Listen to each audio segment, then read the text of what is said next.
Hello and welcome to my monthly gaming vlog. This is episode 2021.3.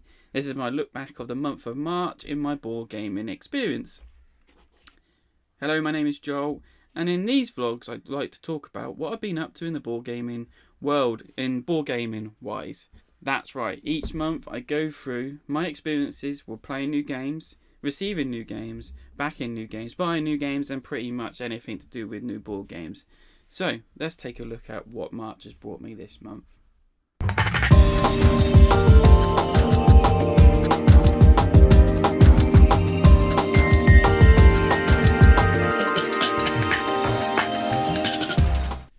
So first of all, I need to apologise for the very late delay in the last video, or last month's blogging video, which came out mid-month most likely, maybe a little bit later. That was mainly because I'm a perfectionist and I'm using basic video editing software, which restricts me somewhat, so I have to jump some hurdles to get stuff done that I want it to look like, and it all takes time, and I've kind of learnt a few lessons along the way, and it's not going to happen. So this month I'm not going to do a top 10, but I'm going to do a top 5. It's going to be a short top 5. This month's top 5 is actually going to be top 5 games I've played on Board Game Arena only, and I really like. So let's see what those are. They are just going to be brief descriptions of those. This month I've taken in a few games, new games that come through the door, and mainly Kickstarters, but one pre-order. That pre-order being the Red Rising up in the background by Stonemaier Games. You can check out my unboxing video, which is online already, which you can see how cool the components are with it.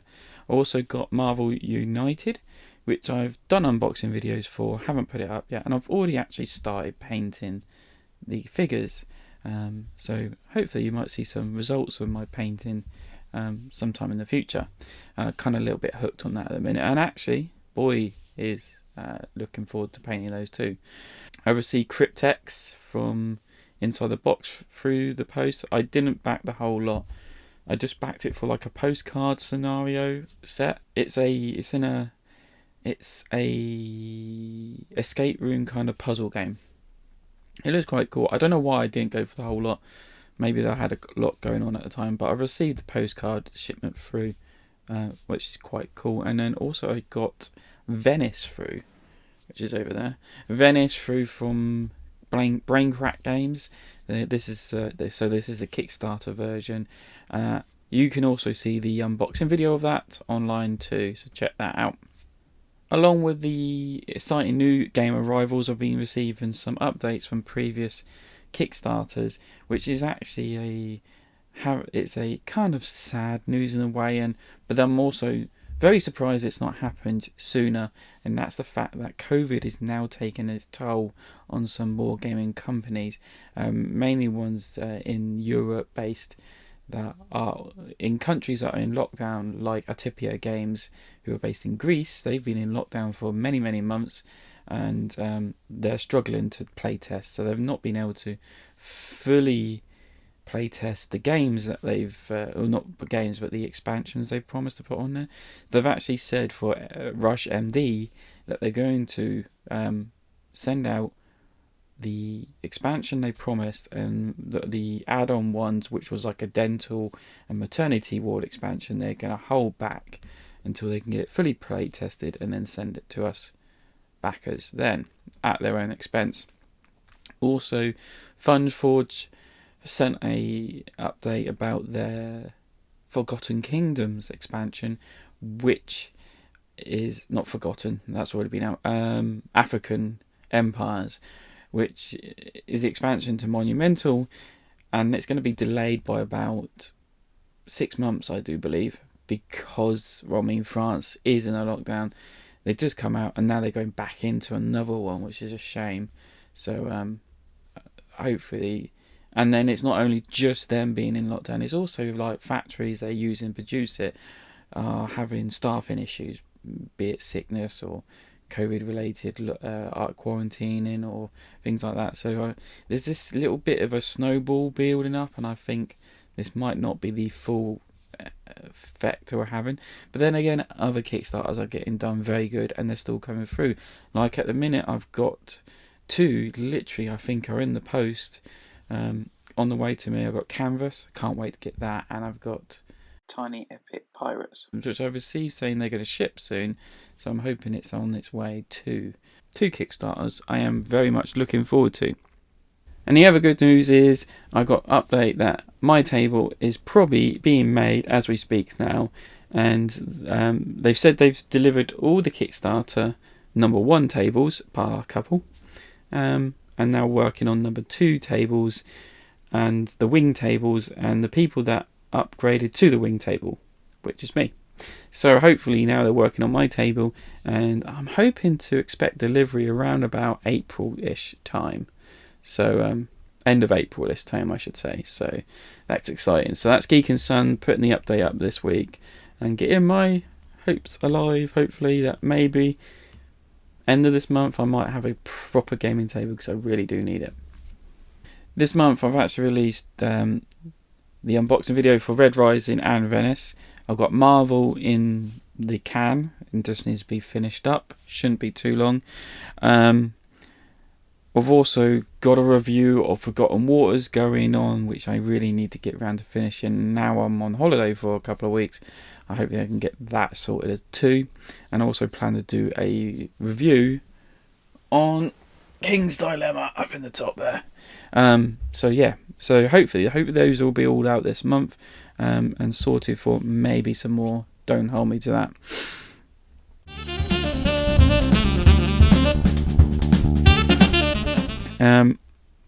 What have I been playing this week? Well, actually, March is my birthday month, right at the beginning of the month, and I actually had a sit-down play of Quacks a Quimblebird with the Witch's Brew expansion, and I actually played it with Claire, my wife, and my friend Lewis and his boy over the internet, which was actually great fun. It took most of the afternoon, but it was great fun because he's got a copy, I've got a copy, and it was just a case of I give him the setup, he copied it, and then we just kind of drew and had a good laugh like that. So it was a great birthday treat of being locked in the house but still being able to play board games with my friends. Not only that, we actually, the week later, we actually all met up again, me and my party, and we finished off King's Dilemma. So I'm glad that's now finished. That's another one ticked off, and hopefully I can get my review out and tell you my full thoughts on it later on. Still playing my city. It's really slowing up, but hopefully the holidays here might hopefully convince the kids to play a few more games and get this going. We've got probably 2 and a bit chapters left to do, so hopefully I can get that finished very soon. Played Rococo again with a wife, and we played it with, this time with the AI, and the AI, wow, that dominates, but it also done what I hoped it would do and get in the way. Now I might need to tame down the AI, because she doubled our score, more or less. I believe she scored as much as me and Claire did in both our turns. It seems way overpowered, and I hate to think what it's like in solo play, but maybe I need to give it a go and have a look. But it is difficult, so I did enjoy the fact she was there, and it was getting in the way, and it was developing the game, and we were having to kind of counter it, but it dominates, that AI. So maybe I have to re-tinker it a bit to make it not so powerful next time. As I got my Kickstarters through, and I've actually done very well this month. All the games I've got through the door, apart from that Crypt X, which is going to be kind of a solo mystery thing. I'm going to sit there over like twiddling my thumbs and saying, I'll just look at this quiz and see what's going on. But I played them all. Marvel's Unite came through the door, been playing that with a boy, and I played it solo. He's enjoying it. He really wants to paint the figures, so I've set up now painting figures, which is another added thing I've got to do with my time. But the figures are really nice to paint because they're this chibi effect, and they're quite big and boldish and roundish. This is an easy figure. There's not too much complexity to it. So he actually wants to paint Miles Morales first. So I've got the core set and the Spider-Man set going on at the minute. Note to that as well. Heard this week from Simon Games that the Marvel United expansions, bar the Spider-Man one, will not be released into retail. You will be, however, be able to collect and pick up all the expansions and the promos when the new Kickstarter hits. I think this month actually. It's the Marvel's United X-Men series. So if you missed out on the Marvel's United first time, you'll be able to pick it up again. They did say it's going to cost more than the original because they want to support the people that first backed it and put it in the promotion, which I kind of agree with. And then you can also pick up the X-Men. So I'm actually looking forward to it. And there's been news that they've actually developed the gameplay and they've done a lot more, making it a little. So in the card selection, in the cards you get for each character, there's about 12 cards. 3 of them are special power cards for each character that have their own kind of special ability text. Now in the X-Men version, they're going to bring in it's going to have 4 powers. So they've kind of upped the ante a little bit on that, hopefully. And then they're bringing in some new kind of game modes and game setups, and the villains are going to be a bit more stronger. So they're really notching up this one. I'm actually looking forward to it. I grew up on X-Men, reading all the X-Men comics when I was a kid, more than just the standard Marvel. So this is really my ballpark, and I really hope they bring in Gambit, most likely, and this character called Maggot. It was great, kind of cameo character that came out in a weird era. But I kind of hoping he'd be in there because I think that'd just be hilarious. But anyway, there's lots and lots of characters in the X-Men universe, and I'm really looking for the new Kickstarter to come out. I played Red Rising solo at the minute, and I beat it on standard mode, even though I didn't know what I was doing. I quite liked how it was working, but I do have a concern when I'm playing with this with more people. There's going to be a bit of AP because there's a lot of text on these cards, and there's a lot of things to try and balance and say and do with it that I feel could really stumble people over when they come to play. So I don't know whether this will survive the collection because there's a few little things I'm just not too thrilled about in it. The components are wonderful. I don't know about the gameplay. But let's see, I'm going to give it a go with the wife and see what happens. And then also, I played Dive, which is a review copy sent to me by Sit Down Games. It didn't work with my family. I've sent it to my co-host, Lewis, because he now lives in Surrey, so I've sent it to him, and he's taken a look at it. And he's faring a bit better, because he's got younger kids, he's faring a bit better with it. So hopefully, we might have a review on that later on. Dive is actually quite a cool aspect to the game where it's a big, thick, like, how many sheets was it? Something like 50 odd clear plastic sheets with detail writing it. It looks like, now I'm showing my age here, when I was in school we used to have overhead projectors and we used to have Cellotape sheets where the teacher would put these sheets on this screen and it will reflect up through the screen onto a board on there, and they kind of look like that but a bit thicker. But they've got drawings of fish in the sea and monsters and seaweed and things like that, and what you're trying to do is look through all these sheets like down on top and trying to predict like the next 5 sheets whether they're going to have sharks on it or these turtles or things like this to help you get down deeper. And the more you can guess right, the deeper you go. So it was quite a cool idea that I thought I might like, but it didn't kind of work with the family. But let's see what Lewis comes up with later on. And that's, apart from lots and lots of gaming on Board Game Arena, that's basically it, really. And my Warzone. I love my Warzone. Anyway.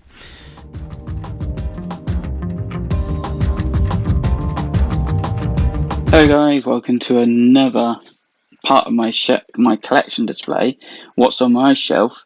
And this week I'm going to look over the next part of my Kanak shelves. But first of all, just want to go through some other bits and pieces of basically games that are scattered around my house. And I'm slowly discovering, because we're on the verge of moving house, and as we're tidying things up and packing stuff away, I'm like, holy crap. There's more games here, and there's games tucked in here. So first off, right, yep, I've got a Crocodile board. This is actually just quite a cheap board, actually. I got at a reduced price when I went to a UK Games Expo. Still works well. I love it. I love Crocodile. Superb, easy game to bring out for people to play who don't play games. Then I got Bonk, which I basically got free from going to Essen in 2017 or 16, because they basically said if you walked around with this kind of sticker transfer on your head for 48 hours with the word bonk on your head, you get this game free, which me and my friends did. And yes, it's a good game, but then I'll probably never do anything like that again, because it pretty much ruined my experience in some kind of way. And then we got down here, we got Clask. This is a great game from the same people as Bonk, and this is a great game. Finally was able to buy it over from Europe and had it delivered, and it was an instant hit when I brought it to Game Night. And then in here, this is what I call my kids kind of collection, because this is all the kids games. Some of these are getting quite old, probably out of the age range. They actually still do get some of these out and play them. Ice Cool, very good game. We got Roller Coaster Challenge. It's not really a board game, but it's basically a puzzle-ish game of building a roller coaster with this marble cart that goes down. You've got to build it correctly and make it work. It's really good fun, actually. I quite like it. And then in here, we got a drawer full of other games. So in this drawer here, this is some more games of the kids that have developed over the year. Click Clack Lumberjack is a great game from a great another dexterity game. Dancing Egg is hilarious. A box is falling apart. That's how old it is. And this here is my very first Kickstarter game. My first backing, the first one I got through the post. I bought it for the kids because it looks fun, easy to play, and it is actually quite a good game. I would still play this now. I would probably never get rid of it because of the sentiment value of it. The company doesn't exist anymore. I think Portal Games owns the rights to the game and they rebought it out, but yeah, that's my copy. And then we've got some Hey Fish. Hey, That's My Fish. Timeline is a great game that the family love playing with grandparents and things like that. So yeah, so that's the kids section. Okay, so we're going to go starting off section by section. It's just Captain America from what was it? Disney, a Disney computer game for Xbox 360. I can't think now. It was a kind of like you plonk them on a stand and they come up in the game and things like that. And it's all collectible. And I've got a lot of the Marvel stuff. He's just one that's sat there in the corner for some reason. Don't know why. Anyway, so starting off, Formula D and a couple of expansions. Here. Oh my goodness, that's one of that. It's not. It doesn't come out a lot. So I've got the Austin track, and I've got Baltimore and Dubai, and then you've got Nevada, Austin and Nevada. I think I got Austin one, because it's built on the. I think I got the Austin track because it's built on the actual Austin race circuit that's in the Grand Prix, which actually is one of my favourite tracks. But anyway, so Formula D, a great game, one that's never going to leave. Noir, recently got this in a trade. I think it's a great, simple game. It can be really nasty, and I kind of like nasty games like that, where you're kind of getting into people's faces and things like that. Wits and Wages is a homestead game. I actually get this out quite a lot with my students at like end of term, and we have a quick game of that, and I use my subject as the questions. Basically, I developed this into that, and it's actually quite good still with the family. Oh, Captain America's again. Yeah. Right, so this section is got two. So, two of my games are in the top 10 worker placement games that I just released. I love Above and Below because of its story aspect. It's actually a simple story, and it's got worker placement in it. It's really quite clever. And then Automator is actually really fun. Brings you in it. Guilds is a new acquisition I got last year from a mystery box. Actually, surprisingly really good. And I can't wait actually to play it with more people when we open up a bit more. But I want to try this with more people and see how well it lives up to it. But it's actually a really good game. I was actually genuinely surprised by it. Dream Home and the expansion. I keep them. I could put them all in as one, but like the inserts are actually quite good. So it's quite good to keep it like that. But I quite like it for its simplicity, and the kids and the family like playing it too. And then in here, so I've got Blood Rage in here, and this has got all the expansions in it and extra. And then we've got the new Kickstarter Blood Rage. So I've got all the add-ons to it, plus I got the mat in here. I haven't got it out to play because I'm not in the right setting, but yeah, I really look forward to being able to get this out again when we come to open up the UK again, and we can go out and play in groups. Forgotten Cities is actually a review copy, and I played it as 2-player, and it was okay. I feel it will actually work better with more people, and then again, I've been waiting to open up so I can get it played with more people than just two and see how well it plays. And then Horrified just made it into my collection just recently. Played it, loved it, great game. Look forward to seeing some expansions coming out with it. And then in here we got my last shelf is my basically legendary Marvel shelf, apart from Pandemic Legacy Season 1. This is the one I've started. I've got to about June or July in it, and all the other players lost interest in playing. So hopefully the wife has agreed to play this from the start again. I just need to get a new box, and then I'll probably finish this off maybe on my own, maybe with other people, I don't know. But yeah, so I've got most of the collection here in Legendary. I think I stopped at Revolutions. Is it Revolutions or something like that? It's like a fairly biggish box that came out. Not fairly, it's fairly bigger than normal small box expansion that came out. It's really weird. But it's just got Unwielding. And there's so many expansions that keep coming out that I'm not playing it. And I can't keep up with it. But now I'm into this where it's so big, I can't sell it. I wouldn't be able to sell it. I'd get the money back. So I still love it. I think it's a great deck building game, but it's one that might just sit there for a bit until I get it out and have some solo runs on it, or play with friends or things like that. So yeah, and I've also got like a mat from Play to. It was a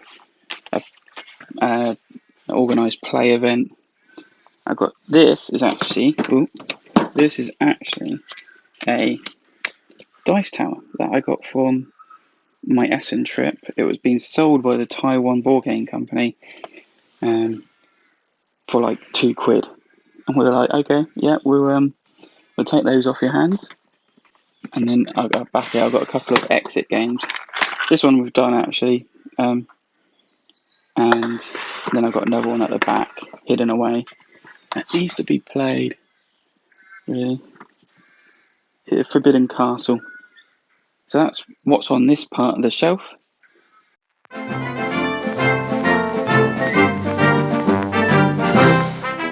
What's in the news? So in the news, there's been a bit rampant with some stuff. I'm going to bring up Great Western Trail again, but not because of the game, but because of the company that owns it. Plan B Games is being brought out by Asmodee.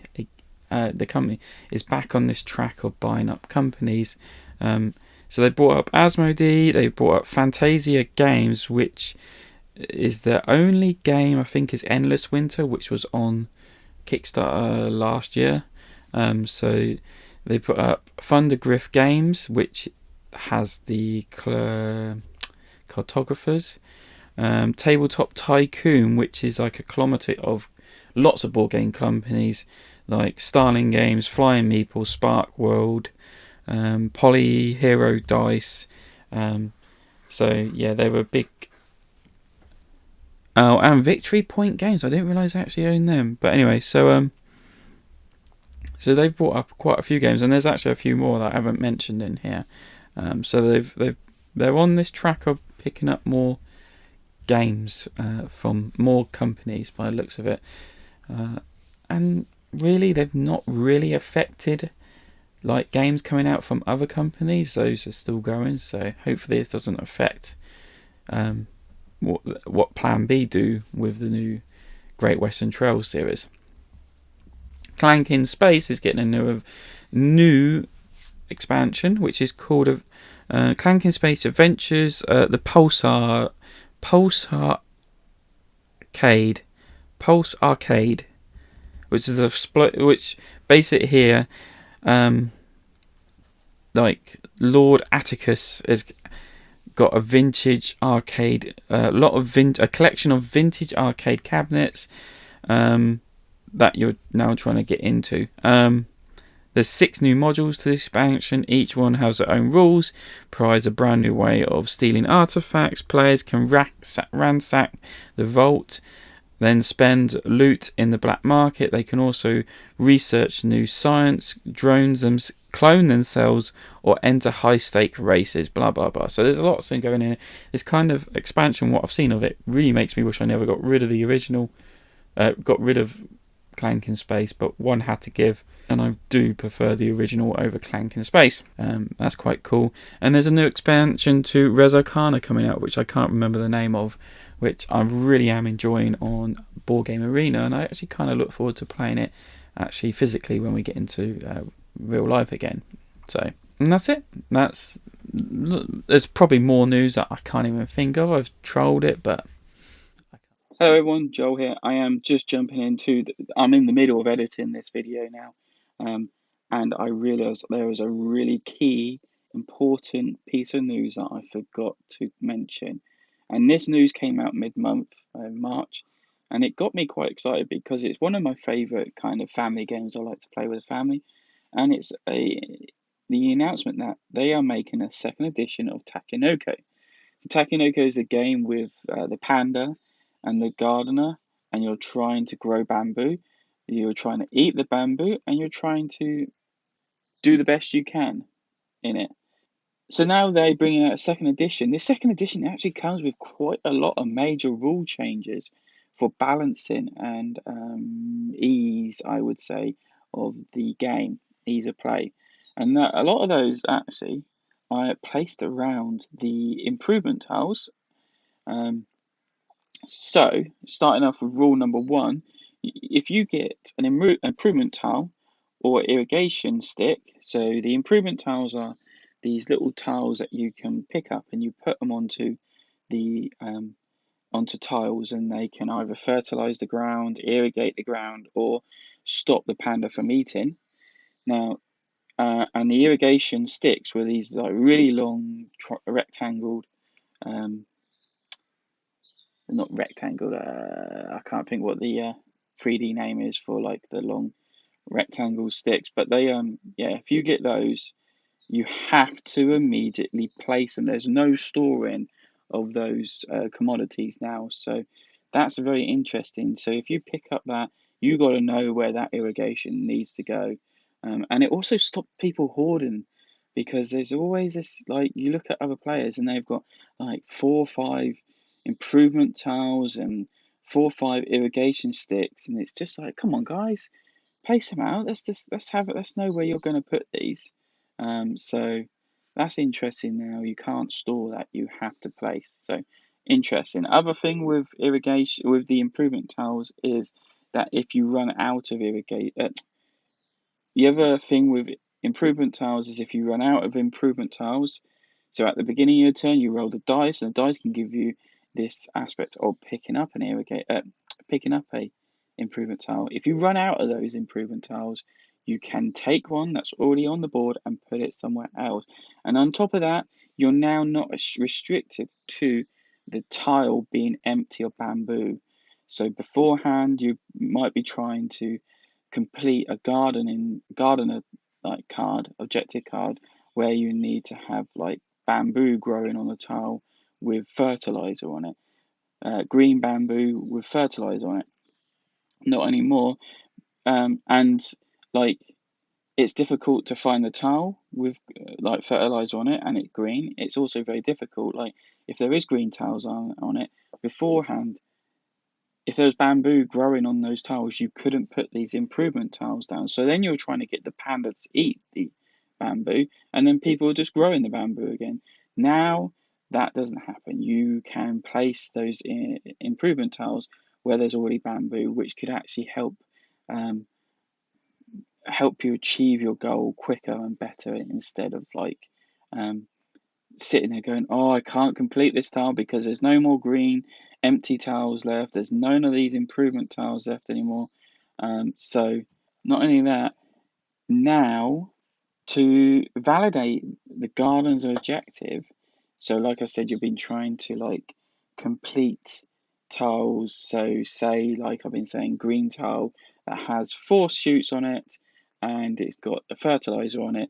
The gardener actually needs to be on that tile for you to validate it. So it's not a case of I'm doing all this in one go and I can complete this, I complete that.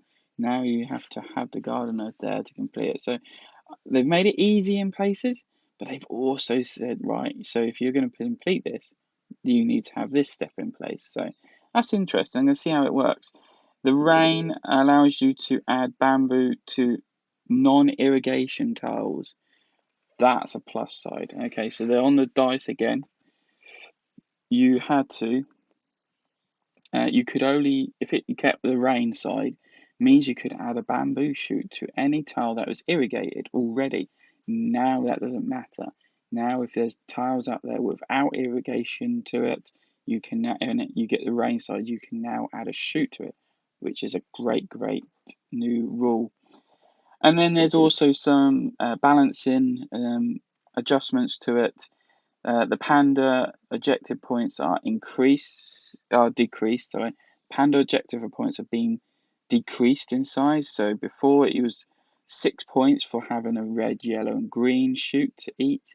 Now it's only 5, which it felt quite strong. But then it is actually, I think it's very hard to get the panda to walk around eating stuff because it's just one move and he eats one shoot. So, but anyway, and then 2 colour plot objective cards have been slightly altered a bit. And then I've also seen, because it's already on Board Game Arena, they've added the 2nd edition. I've been playing it already. So they've added some artwork changes. So these improvement tiles are now really clear what they mean. Like they've got a plus, they've got a picture of a shoot with a plus symbol on it. They've got basically the irrigation is a water symbol. And I think I don't think I've actually seen it yet, but the no eating shoots is basically like a circle with a cross in of bamboo. So yeah, I really like the idea of this. Now you don't need to get the 2nd edition really, except for the card points thing, because you could implement all these rules that you've got on here without getting the edition, which I will be trying. I'm going to can implement them without the change. The only difficulty is going to be is changing the card format, which you could alter yourself, or like I have, I've got my cards sleeved, so you could just put a little bit of paper in there to remind you that these are only worth 5 points, not 6 now. So yeah, I think there's these really positive changes to it. It'd be interesting to see if the 2nd edition still comes with a painted panda and the gardener, and whether they are going to make changes to the Chibi's expansion, which I've got as well, which will change things up. So What I've already played of it on Board Game Arena, I'm really enjoying these new rule concepts. It's adding a little bit more element to the gameplay. But yeah, I think this is a bonus improvement for a great little game. Now back to the rest of it. I can't see a lot more unless there's anything changed since then. Okay. So getting on with the competition for the cluster game that was given away, we have reached the total.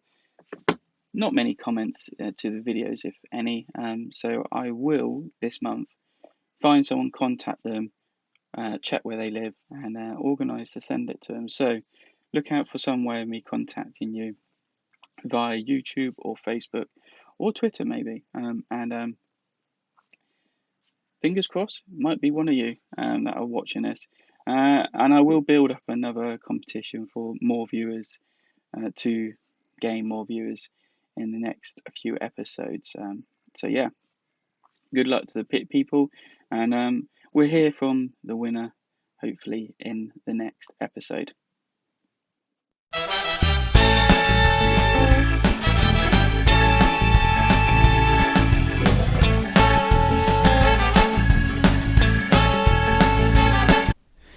So, my top 5 games I am playing on Board Game Arena. Now, this ain't just like games I've already played in real life. These are games I've actually discovered on Board Game Arena and absolutely love to keep playing them. Okay, so this is going to be a quick rundown.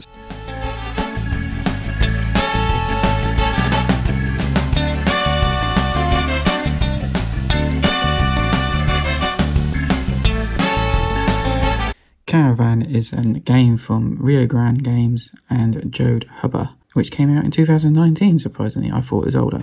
But placing camels around, look, you've got five camels that you can place out on the board and pick up goods and deliver them to goods points on the boards. But you've got like 4 actions, and you can pick up a camel and move it, and then you can move that good along the camel train. It's not that hard to work out, but it's just trying to balance like what goods do you go after to deliver, because it might take longer than several goods all glue up together.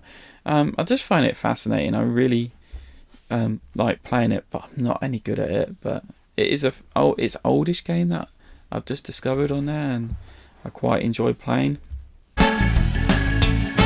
Bubbly Pop is this game like column, like those old classic video games where you got the blocks dropping down or the bubbles dropping down or bubbles jumping up, and you're trying to connect 3 together.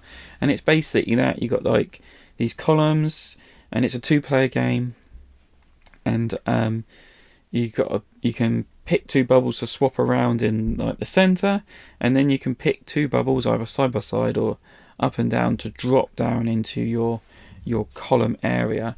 And now if 3 or more bubbles of the same color join up, they go into your scoring pile, and each color has its own ability, and it's really good fun. It's really thinky, trying to work out how I can get bubble colors to join up and get rid of stuff before my opponent technically overcrowds my space, because some of the powers can send bubbles to your opponent's space to fill it up and make it really difficult, or swap bubbles around. It's really quite fun game. Really annoying as well if someone gets ahead and gets a constant flow going and ruins your area. But I could see myself, I can find this online, I find this in a shop, I'll probably pick it up as a good little 2-player game. Rezakhan, I just talked about it. It's so wow, it's like a new age kind of I'll say Magic the Gathering. I mean, it's a simple, you get a few cards in your hand, and you're trying to gain enough resources to buy these locations and these monument cards to score points. And it's the first person to 12 points like triggers the end of the game. Whoever's got the most points after that wins the game.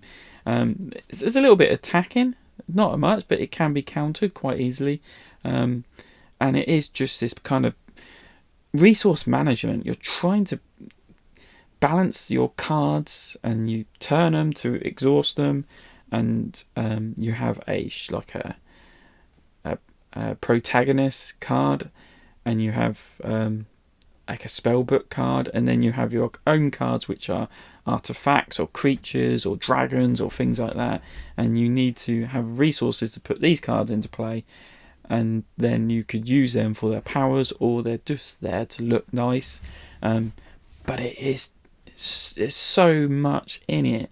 I haven't broken it. My friend Ian, who's only played it too on Board Game Arena, says he's played 100 games of it so far, and it's only been out for like a month or so.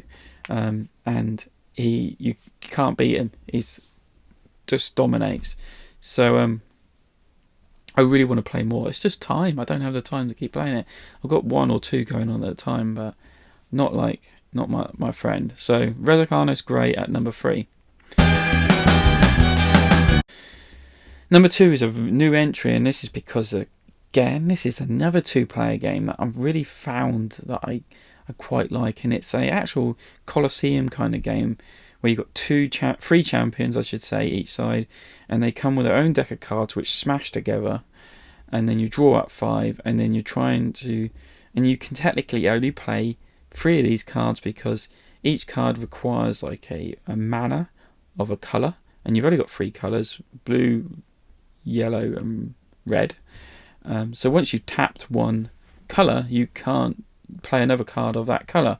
So you've got to kind of, I've got no yellows, which is fine because you do have basic actions you can take with the yellows, and once you've taken your turn, those refresh and your opponent plays. But what's great is if your opponent attacks you, you have a chance of trying to defend if you've got reflection cards, reflex cards, I can't think of it, reaction cards. So if you get attacked and you've got a reaction card you can play, it will use up that colour mana, so when it comes back round to your turn, you'll be short of a colour mana, so you'll be short of an action or 2. So it's really quite cool, and it's short, it's quick. Now on also there's a Kickstarter of the second printing of it with more expansions. I would get this in a heartbeat. I just know I never would paint it because there's cool minis, and I would never get it to the table. So this is the place to play this game. It's really quite strategic and quite fun, and it's very quick as well. So so that's Super Fantasy Brawl, and as I said, there's a Kickstarter for it at the minute, so you can check that out. And then my number 1, and this is, I've been playing this for quite a while now, and I've been teaching it to loads and loads of people, and I've stumbled across it by accident because I like the look of the artwork, and then I like the look at, it's worker placement. Oh, that's quite cool. Let's do that then. Let's have a go on this. And it's actually kind of worker placement with this outbidding maximum in some areas, that if you don't put enough workers in, or you put a few workers in, you can be booted out that area if someone puts more of those workers of the same workers in. Okay, so it's got that factor. There's a loads of little spaces you can go without being booted out, but you need to pay to go in those. But the coolest thing with this is at the beginning of each round, and on Board Game Arena you don't do this physically, but if you're playing a game physically, you would roll all your workers. I think you get about 5 to 7 workers. You roll them on the table. Now, depending on what side they flip on, because there's a white side and there's a black side, archaeologist or explorer, depending which side they fall on, that's them locked in to that colour. If they land any other way, like on their side, on their heads, or on their feet, then they're undecided, and you get to decide what colour they become as you place them into areas. If they land on their feet, you actually get a coin for that as well, as a bonus, kind of for like skill shot in a way, but just the luck of the roll. So there is that aspect. So as I said, there's like several areas where you can put 1 or more meeples in. When you put the meeples in there, that area gets designated as that colour. So if I put 3 blacks in one area, another player with just whites can't come in and take over that area with that I've got my blacks in, because it's been designated as black. So let's say designated as explorers. So you can look at your opponents and see what they've got and say, oh, actually, Tom here's only got like a lot of white dudes. So if I put like 2 explorers, black-sided meeples, into this area, then I can't be booted out by Tom. Now, I might be able to be booted out by someone else, but I can look at it and say, he's got no chance of putting any other colour in here but from white. So there's that aspect of kind of outplaying your opponent or forcing them to put more in than they really wanted in the first place. So it's really cool, and this one I am definitely looking at picking up as a physical copy in the future. People did actually say that I've taught it to that did say they enjoyed it, but they worry that in real life there could be a lot of AP because there'd be a lot of decision making of trying to decide what to put in there and how much. So, and what you're doing is I should actually say when everyone's finished placing all their meeples, then we go through turn order or order of the board locations, picking up powers or picking up relics. So you're basically ransacking this ancient lost civilization for all its relics. There's about 5 different relics you can pick up, and you set collection. And then once you've got like 3, you depending on how many you've got of each relic, and you come to sell it or ship it out, depends on how many points you get for that relic. So your set collection. So it's worker placement, set collection, and this unique gimmick of rolling meeples, which is quite cool, and it lasts for 5 rounds. So it's controlled like that. So yeah, that's I think it's pronounced Quexel. It's down here. So yeah, really fun. One of my favourite games I'm playing on Board Game Arena. Always got a game going of it.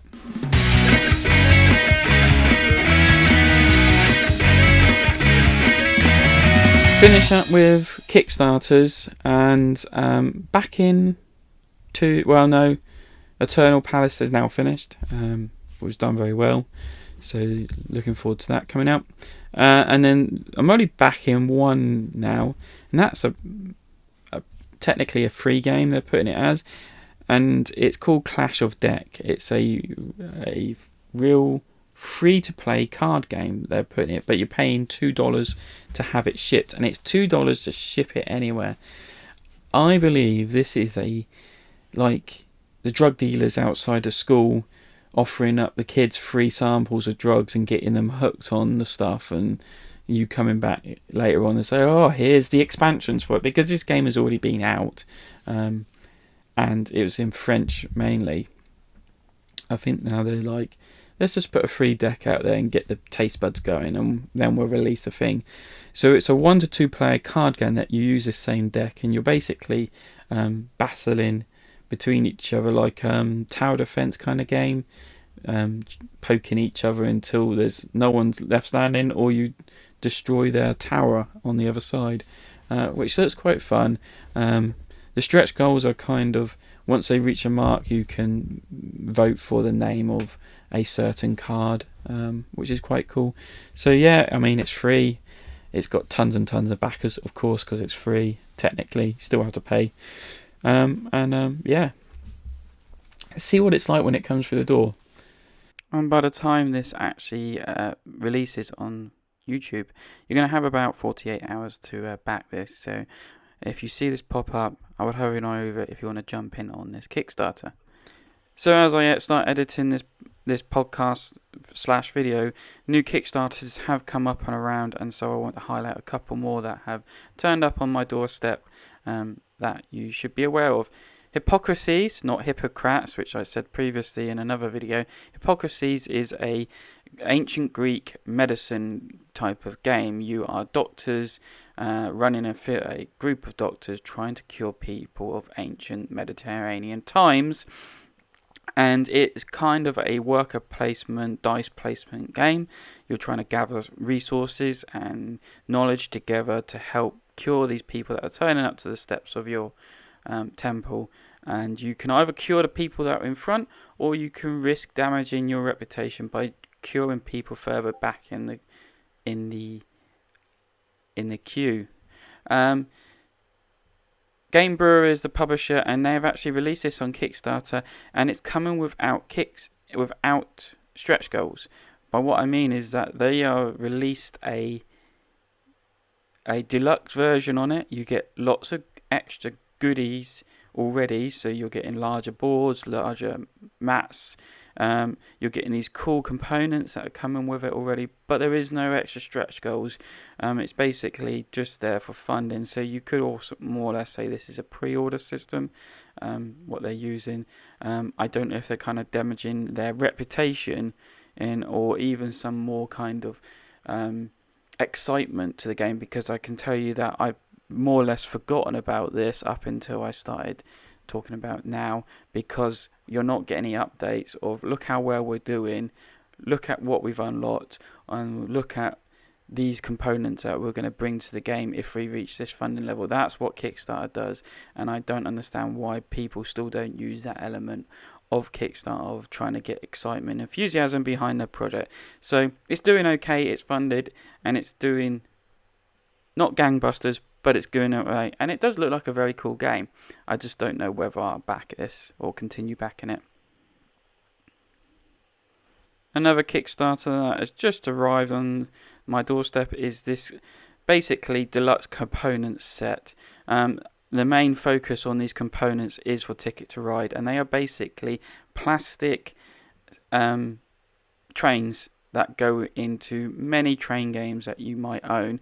I think the primary focus is Ticket to Ride, because they put these plastic trains into like the old tobacco tin type kind of cassette holders, and these tins actually fit into the plastic pockets inside your Ticket to Ride box, which is a very cool concept. It's basically, the price puts me off. They're around about £70 to pick up these deluxe set, but I mean, I've already got a deluxe set of the 10th anniversary, so I don't know if I need to add this or need to spend this amount of money on just basically deluxe components for a game. They are very cool. The design is very like 1960s, maybe 1950s look to it. Very old fashioned, but I don't think I need these. But if you're interested, check out the Kickstarter. There is other Kickstarters going on, but just none of them really piquing my interest, and I'm saving up for Marvel United X-Men, and there's another one that's coming out in the future that I'm really interested in getting. So yeah, as I just said, I'm waiting for Marvel United X-Men to release, which is going to release actually as I'm doing this tomorrow, so Tuesday 14th. So I'm really looking forward to it. That's going to be expensive. And then also Canvas expansion. I've got my copy of Canvas now, and this expansion is going to add a few more details to it, including reversible playing cards. So I do look out for that. They're both coming out on both Tuesday, the 14th. So it's going to be an expensive month for me. Oh dear. Okay, back to what I was trying to talk about. Fjords, a Grail game from Grail Games is out on Kickstarter. Never heard of it before, but apparently people have been begging for this game to be re-released, but I've never personally been interested, so hey ho, I'll see what happens. So that's it. That's my monthly gaming review. Thank you for watching. Please subscribe to the channel, it helps me. Please like the video, leave a comment below. Tell me what you don't like about these videos, tell me what you do like about these videos. I mean, it all helps. I build up a nice little kind of reputation of like what's going on. But yeah, please subscribe to the channel, it's all helpful. And more subscribers get, maybe there might be some more games being sent out. So thank you for watching. I hope you have a really good Easter holiday. I hope you have a good April, and I hope very soon that this lockdown is over shortly. So good night, and I'll see you next time for more vlogging news. Goodbye.